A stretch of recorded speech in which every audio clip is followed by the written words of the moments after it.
love this concept. We are going to double down on this whole agenda thing that we've been talking about this week and give you a very, very amazing step in the direction of productivity. So when we look at a life of being healthy and living up and above, it has to have some productivity to it at a level that is above and beyond so many more things in our lives, okay?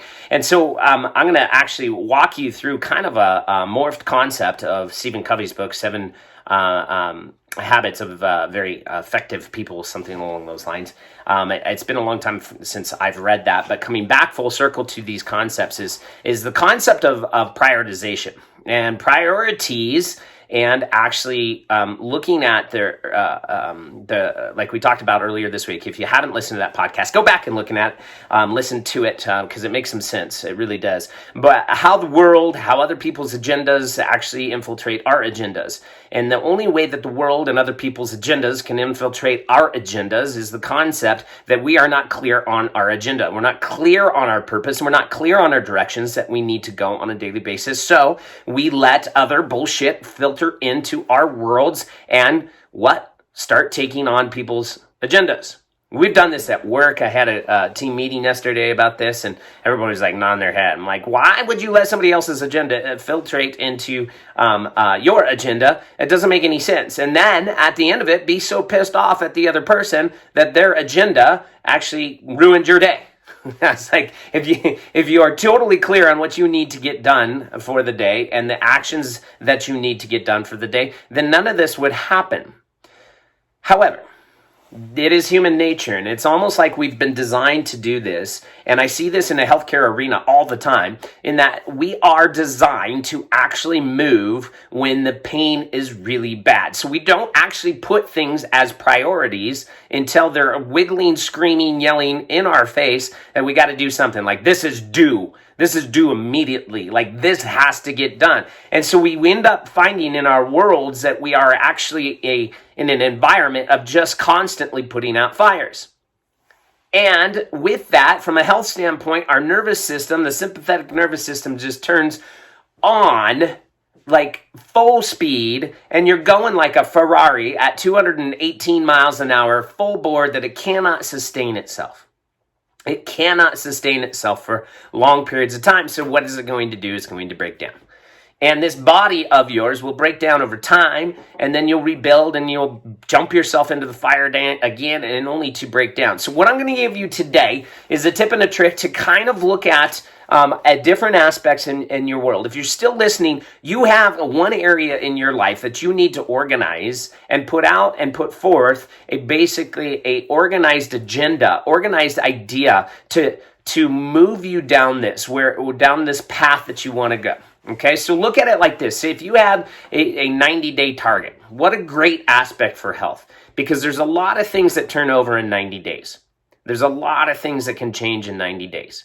The body will turn over cells in 90 days. It will build muscle in 90 days. It does a lot of different things. So if you're looking at your body, and maybe this is why you're here today listening to this podcast, if you're looking at your body, most people go, oh my God, over the holidays, look in the mirror, grab some fat, shake it up and down, and go, shit, that is enough motivation, that's enough pain to make a change. And so, boom, I'm going to go into the workout routine without setting like an ultimate goal, without setting any criteria that you're day in and day out, how you're going to work, how you're going to eat, how you're going to take care of all these things. And so we just go. And it's just like jumping in a car without direction, without a map, without anything. We're just driving. And then it's like somewhere a couple weeks down the road, you're looking at like, what am I doing?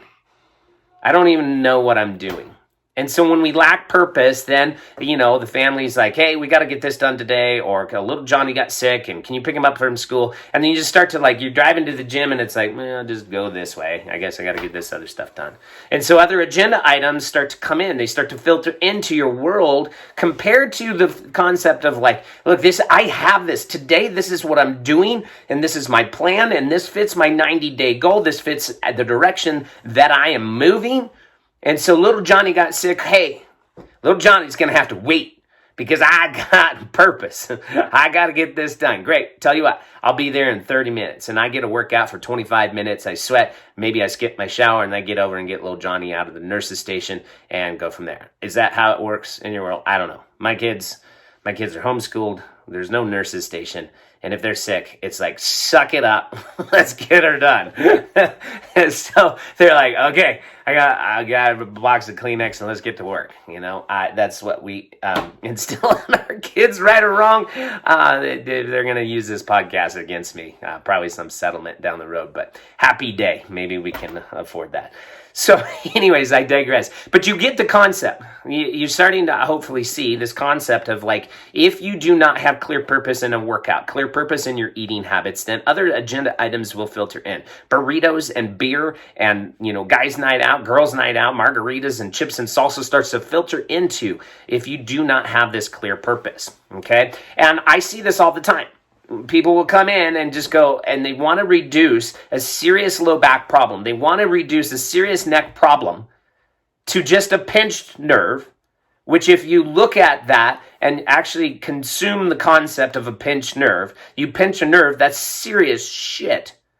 Like that just doesn't actually rehab itself. It doesn't just go away. But they are conceptualizing in their mind that, oh my God, I did not take care of this neck pain. I knew I had a neck problem, and all it does is get hurts all the time, and I come to the point that I can't move my neck, or I can't move my low back. I think it's just a muscle spasm is what people reduce it to. Because we don't want it to be that emergency, like, oh, shut me down kind of thing. So we try to simplify it and make it less than what it is so that we maybe get out of this situation as quickly and as cheaply as we possibly can. Compared to the person that comes in and says, look, I'm feeling really good. I just want to level up my game.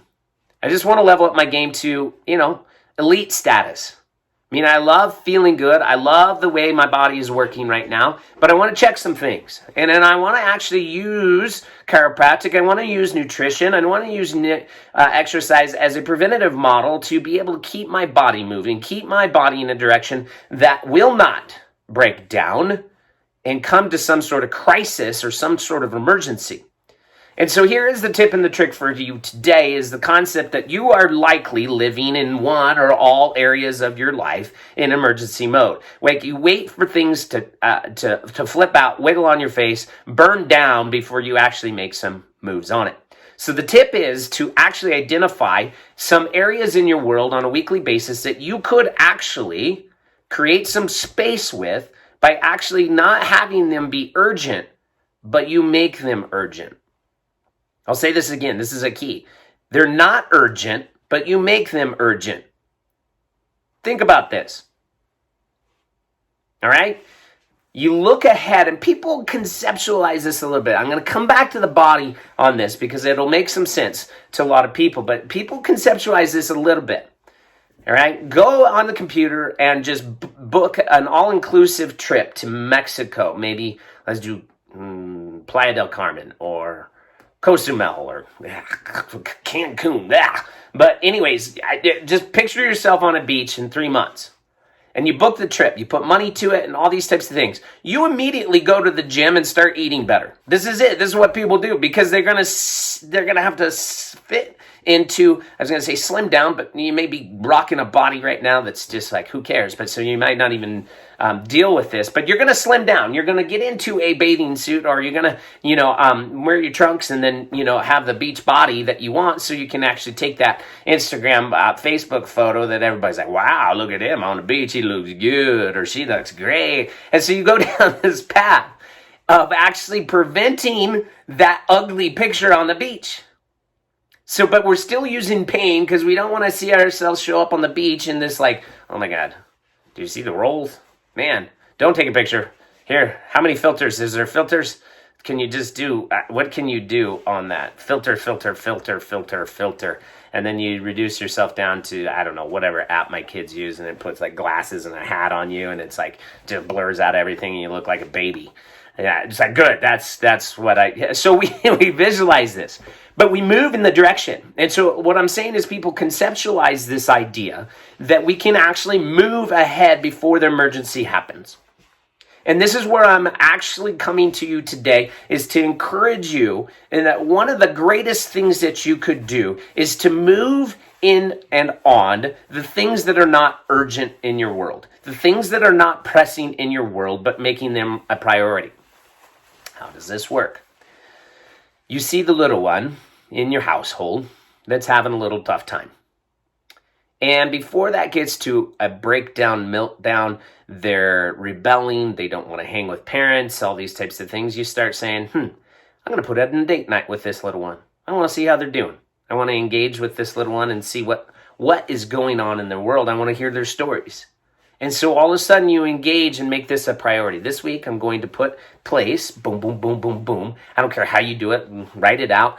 Put it on a spreadsheet. Use Evernote, whatever you use to do that, maybe a task reminder, all these types of things, and you put it out. These are the 4 things that I'm going to do over the next 4 weeks with this person to be able to build a relationship. This is compared to, waiting for your wife to blow up and say she wants a divorce, and then you're like, okay, finally, let's go on that family vacation you always wanted. Right? And so you're in this element of like fire on top of me. It's on fire. I'm on fire. My marriage is not on fire. It's ice cold, but now I'm going to do something. Compared to, let's create some space and show up and say, guess what I did? Happy anniversary. I booked us a trip so we can all go hang out together and enjoy this time. Okay? Something along those lines. But in your body, it's the same thing. I'm going to start eating well now to prevent the diseases that are going to show up. Why? Because I don't have a disease or sickness yet, but I know that's a possibility. And so I'm going to move into this world of pushing aside a lot of the emergencies. I'm pushing aside a lot of the have-tos, get done, emergency type of stuff that goes on in our worlds. And I'm going to work on one thing that is not urgent. So I don't know where this shows up for you today. I don't know where it is in your world. Is it in your body? Is it in your balance, like your with your kiddos, with your significant other? Is it in your spirituality that you're a disconnected MFer? You are a disconnected dude or girl that just like, hey, spirituality is not my thing, that you could start making some moves right now that would have you connected a little bit more, have you feeling a little bit more. Having some compassion and some love. Is it in your workplace, in your bank account, that you need to make some moves and to say, hey, look, I want to do this, or I'm going to actually, this is not urgent right now. We're in a good place, but I'm going to make it better. I'm going to make it a gooder place where I can actually move some funds and do some investments and try to look at some things that might give us a bigger return so that I never go back into the emergency like we were in college where you swipe a card. Are you looking at your wallet? I'm like, dude, put the 6-pack back. I can only afford like a couple beers. Like maybe we get one of those big beers because you want to split a big beer because that's what I can afford. I digress, but it's so true. It is so true. So living off of actually not urgent, but very important things. So where is it for you in your world? Where do you need to move? This is a simple thing. And I want you to actually look at putting together an agenda item on one of these areas where you could actually move and do some stuff before it gets really bad. And this is, ladies and gentlemen, a world of living up and above. And this is actually moving things forward that don't have to get done today. But if they showed up in 3 months, if they showed up in 6 months, if they showed up in 3 years, these are bigger concepts, bigger ideas that you start to play with. And they may like you look at it and like, I don't have to get this done. I don't have to do this week. I don't have to do this month. But if I did, what an amazing world I would have. What an amazing father I could be. What an amazing lover. What an amazing wife or husband I would be. What an amazing boss. What an amazing...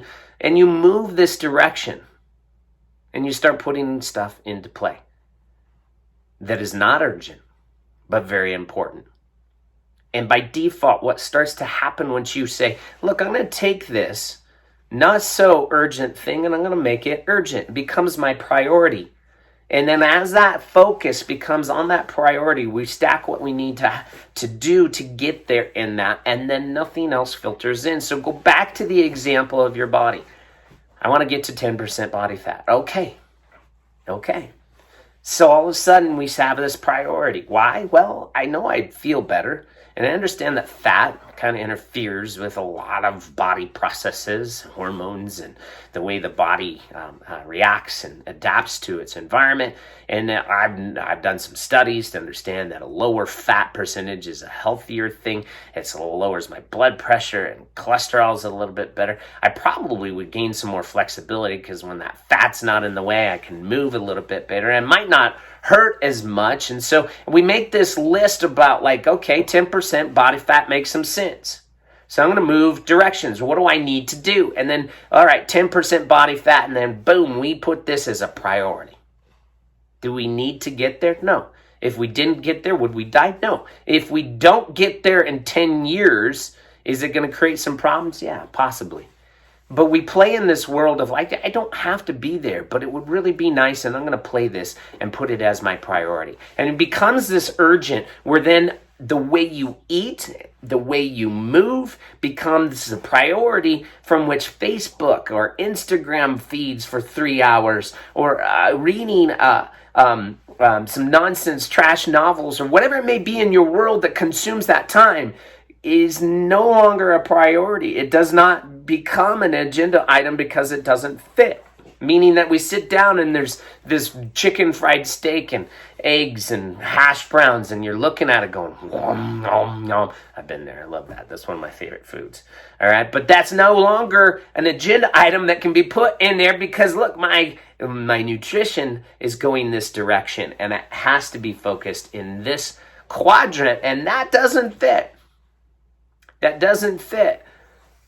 All right. And your workouts become that priority because, hey, nothing else. Don't bug me during this time. This is my 30, 40 minutes going this direction. Why? Well, I have this 3-month, 6-month, whatever it is, challenge direction that I'm going. And I have the agenda that is actually set forth that I didn't need to do. And I come into power because I didn't need to do it, but I made it mine. It wasn't an emergency that somebody else put on me or I put on myself at the last minute to get it done because my cholesterol's through the roof, my blood pressure, and my doctor says, hey, unless you do this now, you're going to die type of concept. I did it when I was in peace. I did it when I had space, and I did it in abundance. And in abundance, there's fire and there's power. In abundance, there is fire and power. And in abundance, there is fire and power that you will find changes above and beyond what you ever imagined. And love and light. That's all I got for you today. We'll talk to you next time.